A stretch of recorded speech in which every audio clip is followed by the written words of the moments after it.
Well, hello, beautiful people. So, Joe Biden's $1.9 trillion stimulus package, or COVID relief package, I should say, has finally passed both the House and the Senate and been signed into law. And at the time of recording this, I have not received my stimulus check yet. Have you? If you did, cool. If not, hopefully it gets to you soon. But there is one thing that I'm very disappointed about in this. And yeah, I'm really disappointed about this.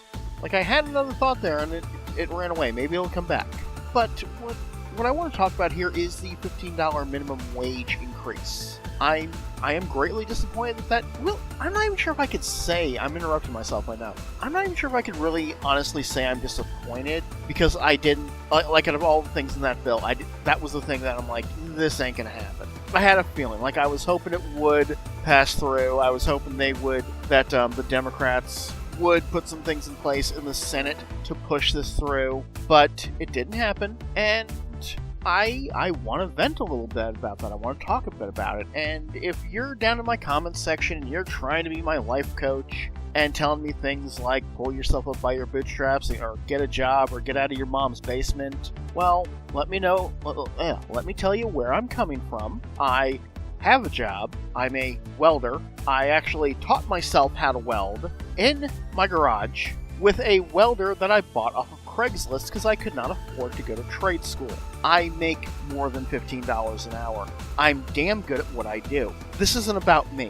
This is about people who may be less fortunate than me, and maybe that $15 an hour could actually put them in a position where they are in a much better place in life, such as going and getting maybe training they need to get a better than minimum wage job. Did you ever think about that? This is where I'm at. Right now in America, we have a student loan crisis, and we also have a lot of people not making a whole hell of a lot of money. I think it's last time I heard, this was before the pandemic hit, so this is going on information that's at least a year old. There's 40% of the country that's making less than $29,000 a year, which means that's people making less than $15 an hour. So that's not cool. And, I start to think, if we get people a higher minimum wage, preferably the $15 an hour, but I think even $12, $13 would be helpful, then that would be able to lift those people out of poverty.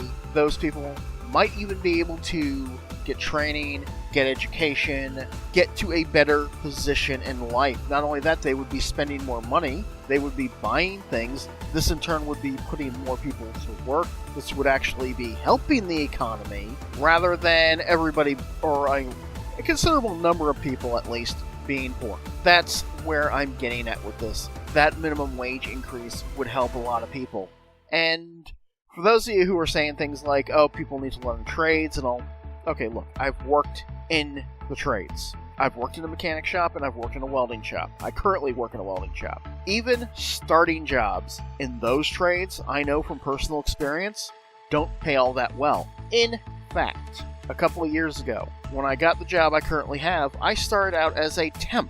I started out as a temp making $12 an hour. Now, I got a massive raise after 3 months, and I mean massive raise. But the point I'm trying to make here is I started out making only $12 an hour as a welder. And here's the thing, a welder's helper or somebody whose job it is to grind and prep metal, those jobs, because I have applied for them, only pay $10 an hour. This was a couple of years ago. I actually applied for these jobs and, trying to get my foot in the door in a welding shop, and I'm only being offered $10 an hour to grind, do metal prep, maybe if I'm lucky, tack some things together. Even though at that time even I could weld, but I had no formal training, I had no formal education, I had no experience, so I had to start at the bottom. Now, in the other world that I've worked in, the automotive world, I used to work as a tire buster long time ago. We're talking almost 20 years ago.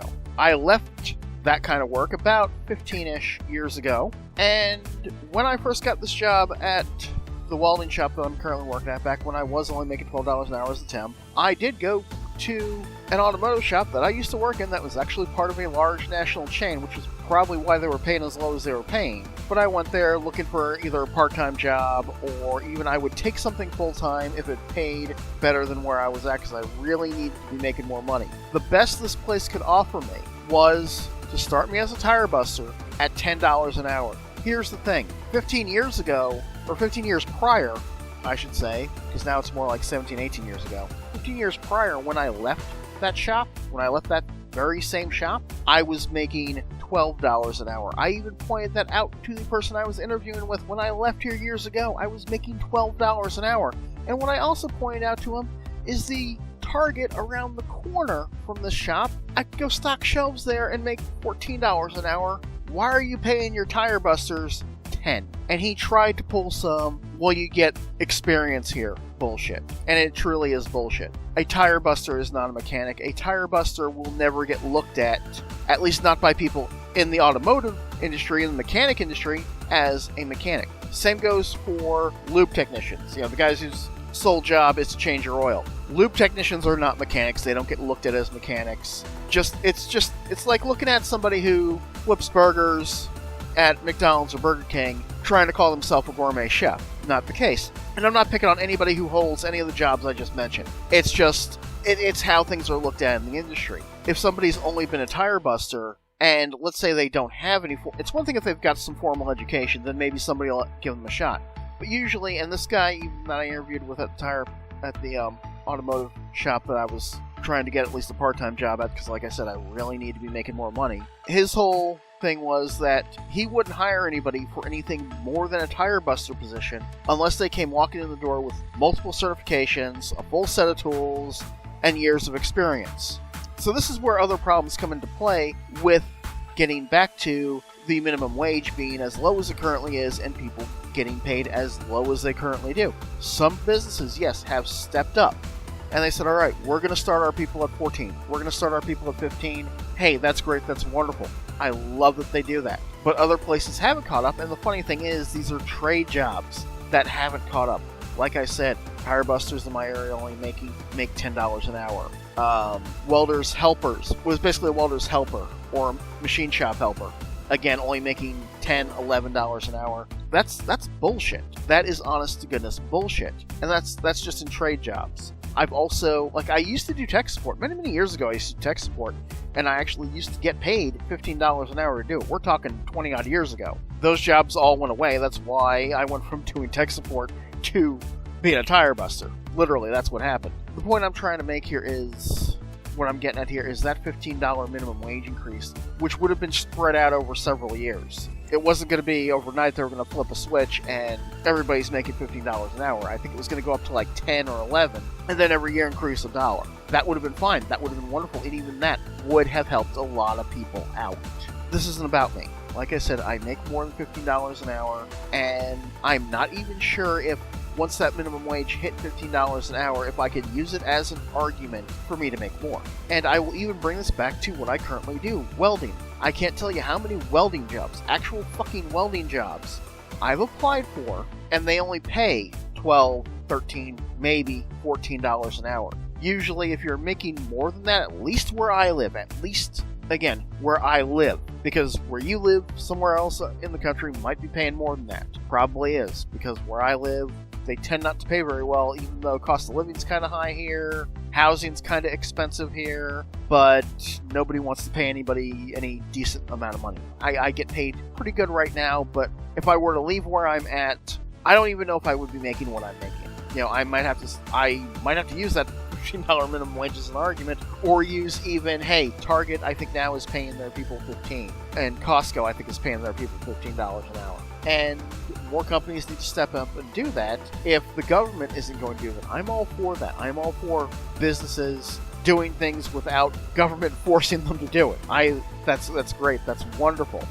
But not everybody's going to do that, and then you run into these other jobs, like in the trades, where they'll even say to you, well, you're not going to get the experience. Okay, I'm not going to get any mechanic shop experience stocking shelves at Target. Yeah, I fucking get that.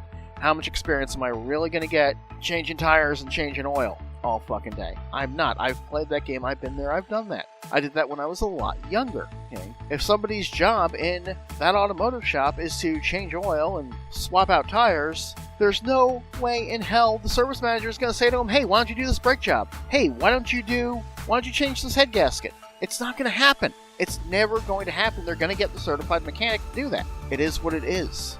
The only time they'll make that exception is if they're in some dire fucking straits and they need somebody to do that job right then and there, and even then they may not let somebody who isn't a certified mechanic do it. I've played this game, I've been there before. Now, I will say this, that's in that particular shop I worked in that was part of a national chain. It's going to be different like in a small, independently owned shop, but even then, a lot of those, I've noticed, don't pay very well unless you've got a strong argument for it, and even then, they're going to be looking for that guy or girl, whatever, because I'm not a sexist, who is going to take, a lower pay rate because maybe they don't have the experience, or they're missing a certification or something like that. That's the way a lot of places are. They will take advantage if they can. So that's basically a big part of my argument as to why the minimum wage needs to come up. It just does. Alright, there's too many people broke as fuck these days, and that would help a lot of people out. And like I said, it also gets into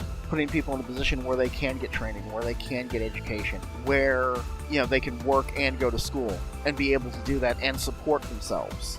We're not all trust fund babies here. A lot of us aren't. I certainly wasn't. Now, yes, I did the whole pull myself up by my bootstraps thing, but in regards to that, not everybody can do like what I did. And I want to do a whole video going more in depth into that, but the short of it is, not everybody should have to, and there were hundreds upon hundreds of factors that would have kept me from doing that. There's a certain degree of luck that I experienced. Not everybody gets that lucky, and a higher minimum wage would make people less dependent on luck. So that's where I'm at. I wanted to vent out about that. Like I said, I'm extremely disappointed in our government. I keep saying that, but it's like, I'm disappointed, but I guess I wanted to be surprised and see it actually happen, is where I'm at. Let me know what you think. Do you think the minimum wage is fine at the $7 and change that it's at, or should it be higher? Because it hasn't changed in at least 10 years, and it does need to go up. That's where I'm at. Let me know what you think, and I'll be talking to you later. Love you lots. Bye-bye.